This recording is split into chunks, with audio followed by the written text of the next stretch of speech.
Sometimes you do everything right, yet life stays silent and nothing moves.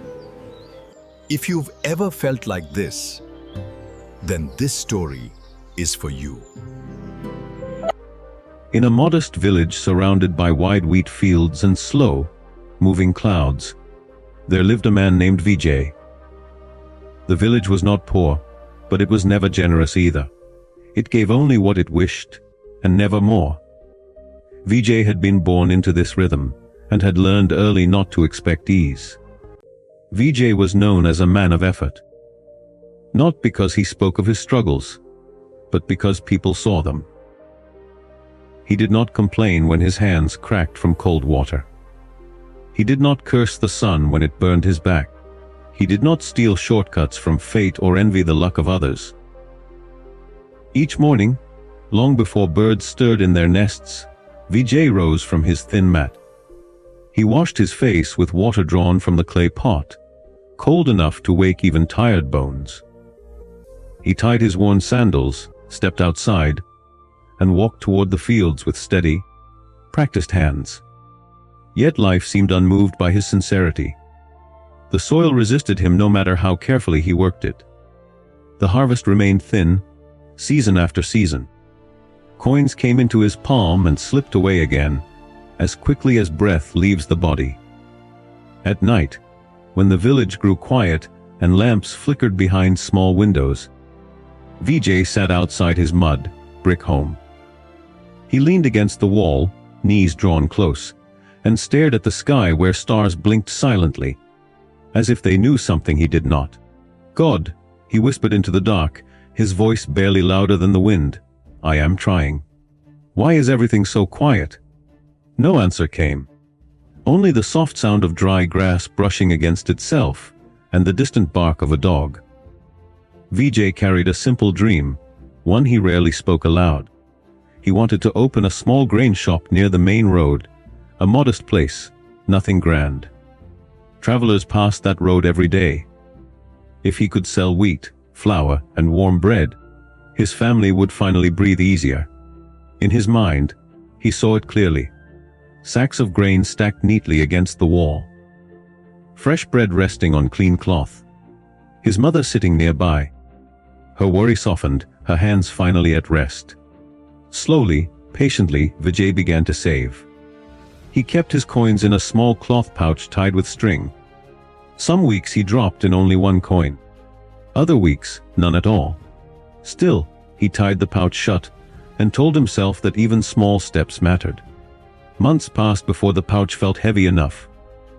When it did, Vijay walked to the town elder's home with quiet hope in his chest. The elder listened carefully, his face kind but tired. When Vijay finished speaking, the elder shook his head. "That land near the road has already been claimed," he said gently. "You came too late." Vijay bowed his head, thanked him, and walked away without argument. That night, the pouch lay unopened beside him. Hope sat quietly, wounded but not yet gone. Time passed, as it always does. Another chance arrived when word spread that a merchant from the city would soon pass through the village. He needed a helper, someone strong, honest, and willing to travel. When Vijay heard this, his heart lifted for the first time in many weeks. This could be it, he thought. This could finally be the opening. But the night before the merchant's arrival, his mother collapsed. Her fever rose suddenly. Her breathing grew shallow. Her hands trembled as she tried to sit up. Vijay stayed by her side through the night, cooling her forehead with damp cloth, whispering prayers he had learned as a child. He did not sleep. By morning, the merchant had come and gone. The road closed again. Still, heaven said nothing. Weariness crept into Vijay, not into his muscles, but into his hope. One afternoon, while repairing a broken fence at the edge of the fields, he noticed an old man sitting beneath a fig tree. The tree was older than the village itself, its roots thick and exposed like veins. The man's name was Imran. Imran owned very little and spoke even less. Yet people said that sitting near him felt like resting after a long walk. Imran watched Vijay struggle with the stubborn wood for a long moment. "Why do you fight the fence so fiercely, son?" he asked. Vijay paused, sweat running down his face.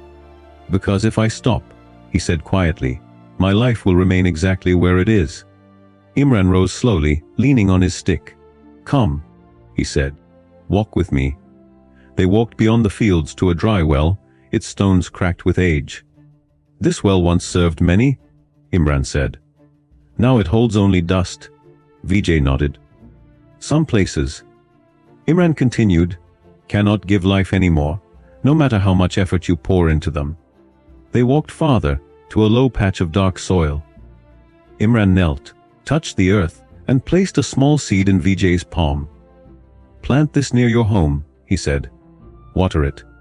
Protect it. And say nothing." No explanation followed. Vijay planted the seed beside his wall, where rainwater naturally gathered. Days passed. Nothing appeared. Neighbors stepped over the spot without noticing. Vijay watered the soil anyway. Weeks passed. Still nothing. Doubt returned like an old ache, but Vijay remained silent. Then one morning, after a long rain, a small green shoot broke through the earth. It was fragile, yet alive. Something inside Vijay softened. Seasons moved quietly. The plant grew into a tree. Its branches stretched wide. Its shade deepened. Travelers stopped there to rest. Vijay placed a bench beneath it. Then a jug of water. Then bread.